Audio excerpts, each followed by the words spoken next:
Hi, my name is Rick Bowden. I am the president of the Pinckney-Putnam-Hamburg-Hall Chamber of Commerce.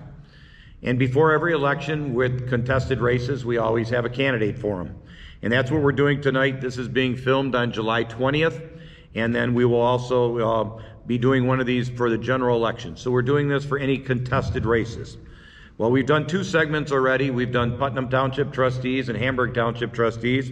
And the next segment we've got is county commissioner. Now remember, the people we invite are only if they're contested on the ballot. And so some people, we only had Republicans being contested in the primary. And there are some Democrats that will move on automatically to the general election. So we'll invite them when we do the event for them. But for right now, we're doing this. And the next segment we have is for County Commissioner District 8. I can tell you that this is sort of a sad thing because for many years we've done these candidate forums, and we had a gentleman that represented our district for many years, was Dennis Dolan, and Dennis passed away, and so he was our county commissioner and did a very dedicated job to that position. So Dennis, up above, we're looking and thinking about you, and we miss you. Three candidates are running for this position. Two of them could not be with us tonight. The candidates that could not be with us are Tabitha Dolan and Rick Kniper. And the candidate with us tonight is Jay Gross. So Jay, you're here by yourself tonight, so you don't have any competition sitting with you. So we'll give you 5 minutes and then we'll have some questions. Thank you very much. First of all, I'd like to thank Rick and the Chamber of Commerce for providing me the opportunity to be here tonight. Also, I would like to say, if there's any members of the Dolan family present, my condolences on the passing of Dennis Dolan. I feel honored to have been appointed to fill out the rest of his term. So I'm on the County Commission at the present time, and I will be until December 31st. Having said that, I would like to continue on the County Commission for the next 2 years, and therefore my name is on the ballot for August 4th.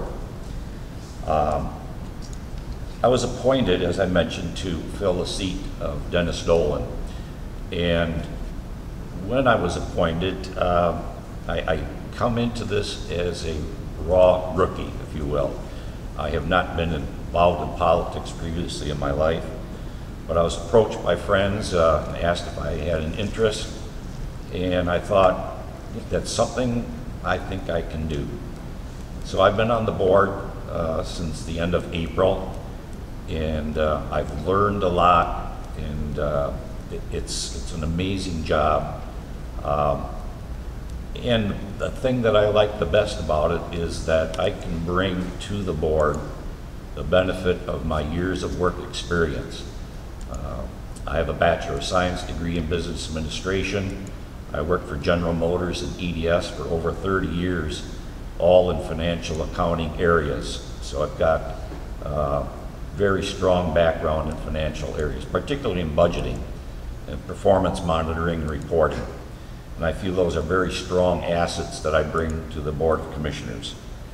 I'm a fiscal conservative, and I believe that we as individuals should live within, are expected to live within our budgets, and I think that government should do the same. And so I'm committed to making sure that the county spends your tax dollars as wisely as possible. We have a very, very good county commission record in that our county has the lowest tax rate of any county in the state of Michigan. And I'm committed to continuing that I would consider tradition. Using my experience in finance and accounting, I'm going to be looking very closely at the county budget. We're in the process of developing that for the next fiscal year right now. And there's going to be some significant challenges. We know that the state funding is going to be less than it has been in the past, significantly, and that presents some real challenges to us. I will work very hard to make sure that we protect those parts of county operation that are most important to residents, mandated programs, the Sheriff's Department, the Health Department, those are critical things, and the courts as well. So I hope and I plan to be able to use my experience to ask tough questions. I've done so already. Some of my colleagues on the board have commended me for coming in raw and asking very tough questions. Thank you. So you said you've asked some questions, and now I get to ask you some questions. First of all, you talked about, and with the Putnam Township and the Hamburg Township people, we talked about roads. And they both talked that Hamburg Township went about it, that they had a higher millage, and they had a special millage for roads. And you just bragged about how we have the lowest tax rate.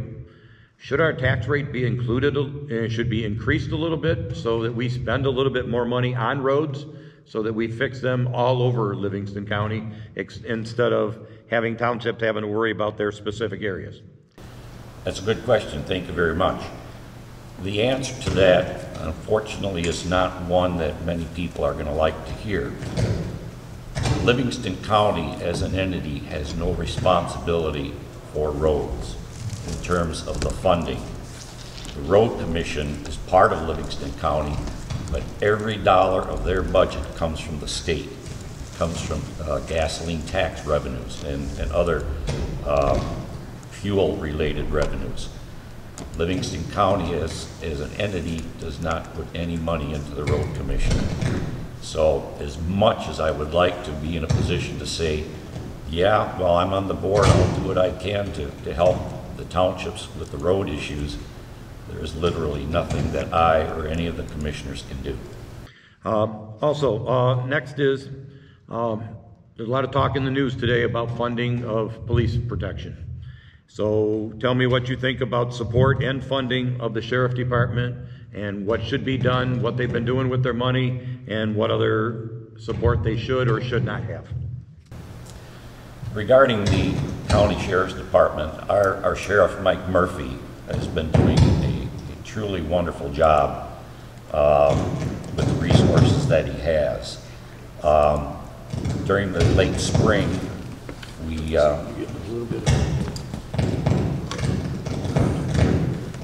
why don't you hold that instead? Okay. I think it's yours, Rick.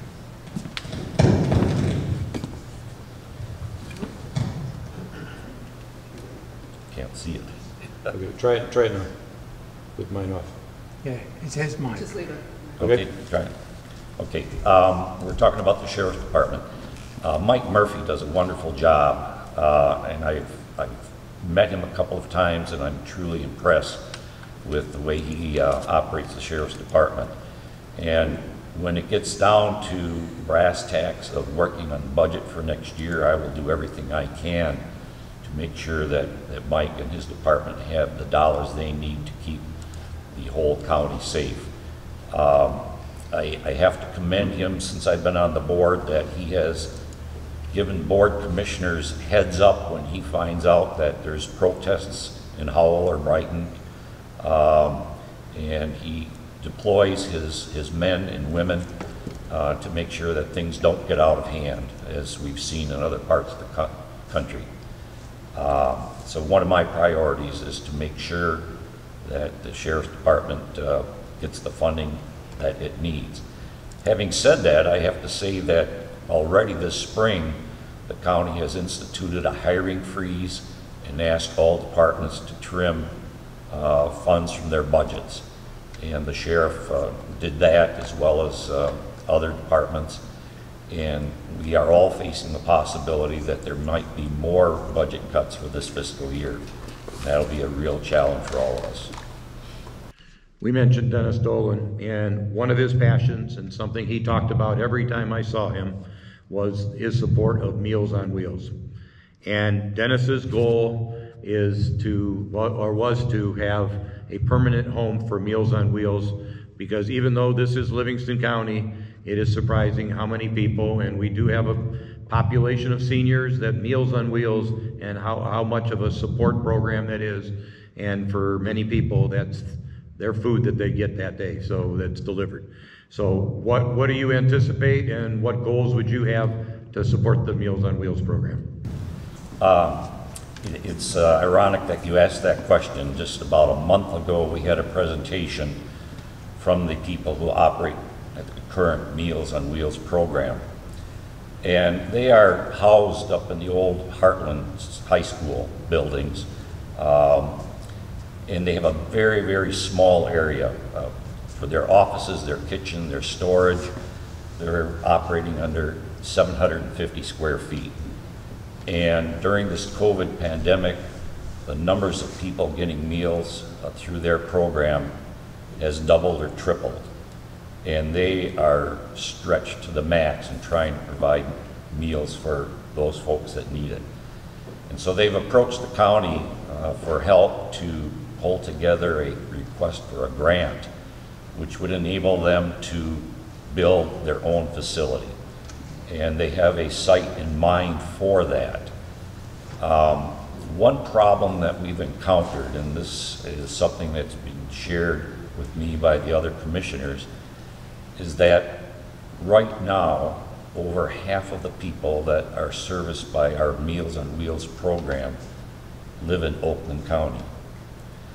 And where that gets to be a problem is that in this hope for a self-sustaining new building to house the Meals on Wheels program, we've approached Oakland County and asked them to participate with Livingston County to make that facility a reality, and they have refused. And so I personally have, while I believe in Meals on Wheels, I have friends in other parts of the state that are involved in it, I have real heartburn that we can't get cooperation from the county where many, many people are utilizing the service. Okay, and as we had some of the other questions earlier, we talked about businesses and business development. The Livingston County Board of Commissioners works along with Ann Arbor Spark. What can you tell me about the participation with the Board of Commissioners, and what else should be done, and what other kind of development should there be in Livingston County? In the short time that I've been on the board, to be honest, I have not heard about any cooperation or dialogue with respect to the Spark.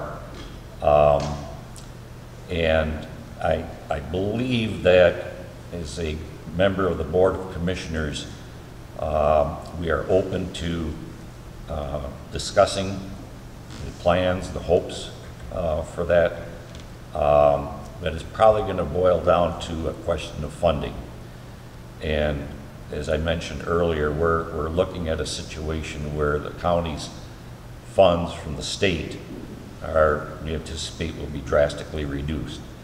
And so it's my guess that going forward, Spark is probably going to be held off for a period of time until things get back to what we might consider normal. I don't see anything in the immediate horizon in that. Jay, lastly, can you tell people why they should support you, and just do a little wrap-up? I believe people should support me because I brought a new focus to the board. No disrespect to Mr. Dolan. I know he had a storied history with the board and was loved by many people. However, I bring what I would consider a business background to the board, and where dollars and cents are important, living within our budget is important. And I recognize that there are tough decisions to be made with respect to that. One of the things that really hurt me so far since I've been on the board was when one of the department heads came to us and asked if he could hire 3 people to replace retirements or quits. He's got the money in the budget, his amended budget, but we've got a hiring freeze, and we had to turn him down, and that troubled me deeply. But we're facing unknown economic times, and we have to make hard decisions. And I will do the best I can to make decisions that will be of benefit to all residents of the county, particularly my district. Okay, thank you. That was Jay Gross, the one of the candidates for County Commissioner for District 8. We're going to have our next segment here. Guys, if you're ready, Rick Todd, are you ready?